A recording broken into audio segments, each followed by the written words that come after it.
तो आज हम पढ़ने वाले हैं मध्य पाषाण काल के बारे में। ठीक है। इससे पहले हमने पूरा पाषाण काल के बारे में पढ़ लिया था। ठीक है, पूरा पाषाण काल में।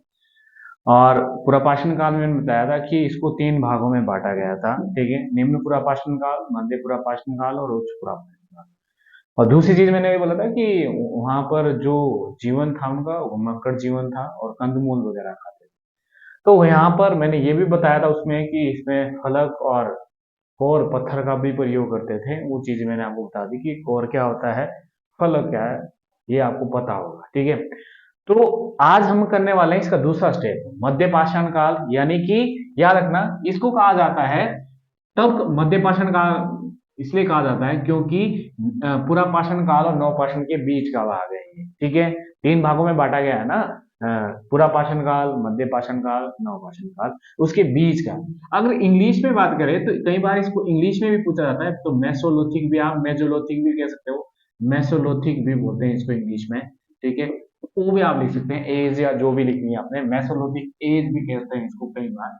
ठीक है, तो ये आप चीज के बारे में। ठीक है, तो इसका जो कार्यकाल है वो 10,000 ईस्वी पूर्व से लेकर 7,000 ईस्वी पूर्व, क्योंकि मैंने आपको उसमें बताया था कि 20 लाख से लेकर आपके 10,000 तक आपका पूरा पाषाण काल था। आगे उसको मैंने स्टेप में बांटा था। इसके बाद 10,000 ईस्वी पूर्व से लेकर 7,000 बीसी इसमें इसमें यूज किया गया है। तो इसकी जो खोज की है वो की है CL कालाइन ने, ये आपको नॉर्मल पता होना चाहिए। ठीक है, अब इसको मैंने तीन स्टेपों में बांटा है। ठीक है, प्रमुख औजार कौन कौन से थे, स्थल जो औजार थे वो कहां से मिले हैं, और इसके जो कुछ इंपॉर्टेंट तथ्य हैं उस चीज के बारे में मैंने आपको लिखा है, जो आपने ज्यादा फोकस करना है। ठीक है, वो सारी चीजें हैं। अब औजार पे आते हैं। ठीक है, औजार मैंने आपको पहले बताया था कि कोर और पलक जैसे औजारों का प्रयोग किया जाता था। अब यहाँ जो औजार यूज की बनते थे वो बनते थे फलक से। फलक मतलब बड़े से पत्थर से छोटा सा पत्थर अलग हुआ। ठीक है, उसको क्या बोलते थे, फलक। ठीक है, छोटे छोटे। अब ये औजार कैसे बने होते थे, ये सूक्ष्म यानी कि छोटे छोटे बनते थे ये। जैसे आप कह सकते हैं ऐसे बने होते थे, ऐसे होते थे, या ऐसे कह सकते हो आप। ये कैसे बनते होते यहाँ पता चले, ये इस टाइप की बने होते, मतलब चेस्टिन प्रकार के होते थे, अलग अलग प्रकार पत्थर के नाम है ये अलग अलग प्रकार के। तो ये ज्योमेट्री, यानी यहाँ मैंने हिंदी में लिखा है ज्योमेट्री, जैसे आपकी जब ज्योमेट्री होती है ना उसके अंदर जो अलग अलग प्रकार के स्केल होती है, आपकी जो डी आकार की होती है, जितने भी, चाहे वो इस टाइप के बने होते थे या वो इस टाइप के बने होते थे, चाहे वो आपके ऐसे बने होते थे, यानी कि कुछ ना कुछ प्रकार के औजार बनते थे, यानी छोटे छोटे, यानी किसके आधार पर, फलक के आधार पर। ठीक है, तो सूक्ष्म पाषाण कौन से, मतलब इस प्रकार के औजार यूज किए जाते थे। ठीक है, तो यहाँ पे वो थोड़ा क्या हो गया, परिपक्व हो गया है औजार बनाने के लिए। ठीक है, क्योंकि इस काल में वो होमोसेपियंस बन गया था। ठीक है, इतना परिपक्व हो गया था उसका दिमाग कि उसने औजार बनाने शुरू कर दिए जो अलग अलग प्रकार के। ये आपको याद रखना है, इसलिए इसको सूक्ष्म पाषाण काल भी कहा जाता है, मध्य पाषाण। ठीक है, ये आपको अब ये छोटे छोटे जो औजार हैं, ये जो छोटे छोटे औजार हैं वो इंडिया में कहाँ, जैसे आप अगर मैप के अकॉर्डिंग जाते हैं, ठीक है, अगर मैप के अकॉर्डिंग जाते हैं आप, ठीक है, अगर आप उसके अकॉर्डिंग जाते हैं तो आपको ये इस टाइप से मिलेंगे। जैसे कि आपको मैंने ज्यादातर आपको ये साउथ इंडिया में दिख रहे होंगे, जैसे कि आंध्र प्रदेश ये है। ठीक है, आप ये डाल सकते हैं, जैसे आंध्र प्रदेश का इलाका, यहाँ से औजार मिले हैं, यहाँ से आपके तमिलनाडु से औजार मिले हैं। ठीक है, मध्य प्रदेश, ये स्थल है कहाँ कहाँ से मिले हैं वो आप पश्चिम बंगाल आपका इस एरिया में आपको दिख रहे होंगे, पश्चिम बंगाल आपका इलाका है, कर्नाटक आपका इलाका है। ठीक है, ये आपके औजार इस टाइप से मिले हैं। जैसे कि गुजरात आप ले सकते हो, गुजरात में भी मिले हैं। ठीक है, क्या मिले हैं, इस आकार के औजार। ठीक है, ये सारी चीजें आपको थोड़ा मोटा मोटा आइडिया होना चाहिए कि क्या क्या औजार मिले हैं। स्थल पे आते हैं, जैसे मैंने बताया कि गुजरात के इस एरिया में, यानी कि कई छोटे छोटे एरिया में, जैसे कि लंगनाज, कनेवल, रतनपुर, ये प्रॉपर जगह है गुजरात की जहां से ये एविडेंस मिले हैं। ठीक है, उसके बाद आंध्र प्रदेश की नागार्जुन कोंडा, रेनीगुंटा, ये यहाँ पे मिले हैं। ठीक है, उसी प्रकार कर्नाटक में संगनगल्लू, यहाँ से, यानी कि इसके एविडेंस मिले हैं, जैसे वो बिहेवियर रखते थे या छोटे छोटे औजार बनाते थे या गुफा के अंदर। ये सारी की सारी चीजें में पश्चिम बंगाल में बताया आपको, बीरबल या चावल के साक्ष्य, बहुत सारी चीजें मिली है यहाँ पे यूपी। ठीक है, ये आपके लिए बहुत इंपॉर्टेंट है, ये मैंने आगे लिखा है, यानी ये सारी चीजें। उसके बाद आपको इंपॉर्टेंट पता है, ये स्थल पता होना चाहिए याद रखना, अभी भी ये सारी चीजें हैं, ये घुमक्कड़ जीवन ही जीते हैं, कोई स्थायी नहीं रहते हैं। ठीक है, उसके आगे आते हैं बागोर। ये बहुत इंपॉर्टेंट स्थल है, ठीक है, ये बहुत ज्यादा इंपॉर्टेंट स्थल है, और ये यहाँ पे है, ये राजस्थान में है, ठीक है, राजस्थान में। और याद रखना, इससे आगे आप लिख भी सकते हैं कि ये मध्य पाषाण काल का सबसे बड़ा मध्य पाषाण काल स्थल है, बागोर। ठीक है, बागोर राजस्थान में है, और ये मध्य पाषाण काल का सबसे बड़ा स्थल है।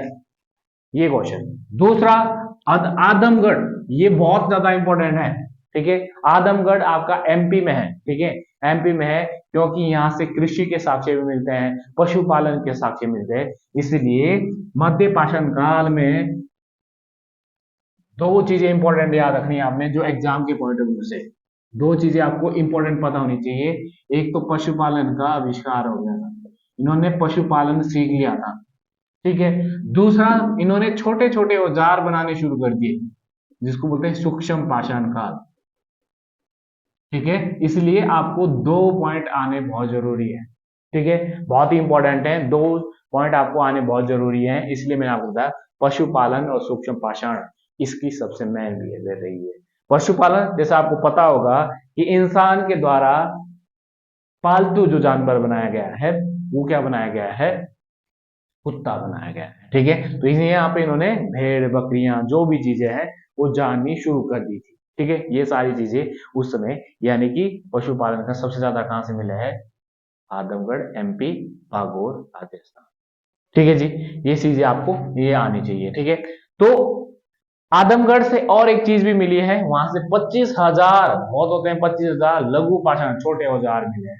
ठीक है, यानी वो हड्डियों के भी बने होते थे, या किसी भी प्रकार के हो सकते हैं वो सारी चीजें। फिर आपने क्या करना है, आपने यूपी पे आना है। यूपी में ये तीन बहुत इंपॉर्टेंट है, क्योंकि यहाँ पर निवास के साक्ष्य मिले हैं, घर के साक्ष्य मिले हैं, और मानवीय आक्रमण के साक्ष्य भी मिले हैं यहाँ से, यानी कि अस्थि पिंजर के साक्ष्य। इसका मतलब है कि यहाँ पर एक प्रकार का गांव रहता था। ठीक है, अस्थि पिंजर मतलब बहुत सारे, आदमगढ़ से भी मिले हैं और यहाँ से भी मिले। इसका मतलब है कि यहाँ पर बहुत सारे, यानी कि मानवीय आक्रमण बहुत इंपॉर्टेंट है, ये कोई बार आया है एग्जाम में। ठीक है, तो यह मानवीय आक्रमण, अस्थि पिंजर के साक्ष्य इस एरिया में मिले, गड्ढे वाले घर में रहते थे, ये सारी की सारी चीजें। ठीक है, तो ये आपको, इसलिए आपने दो चीजें तो याद रखने हैं, बट आपने स्थल जो आपने याद रखने मध्य पाषाण काल में, एग्जाम के पॉइंट ऑफ व्यू से, किसी भी एग्जाम में पॉइंट ऑफ व्यू से, वो रखने बागोर, आदमगढ़, और आपका सरायनहार, महदहा और दमदमा, ये आपने याद रखने हैं। ये भी याद रखने की कहाँ कहाँ के हैं, किस स्थल के हैं, तो ये सारे, यानी कि अगर कंक्लूजन निकाले तो आपने दो ये पॉइंट रखने हैं कि पशुपालन के लिए जाना जाता है, और तीसरी जो चीजें याद, दूसरी जो याद रखनी है वो सूक्ष्म पाषाण याद है।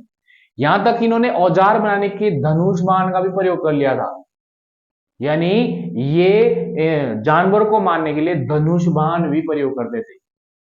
ठीक है, तो ये आपके लिए बहुत इंपॉर्टेंट चीजें हैं कि आपको ये पता होना चाहिए कि पशुपालन के साक्ष्य सूक्ष्म पाषाण काल। तो इसलिए आपने मध्य पाषाण काल में क्या याद रखना है कि दो चीजें याद रखनी है, और ये स्थल याद रखना है।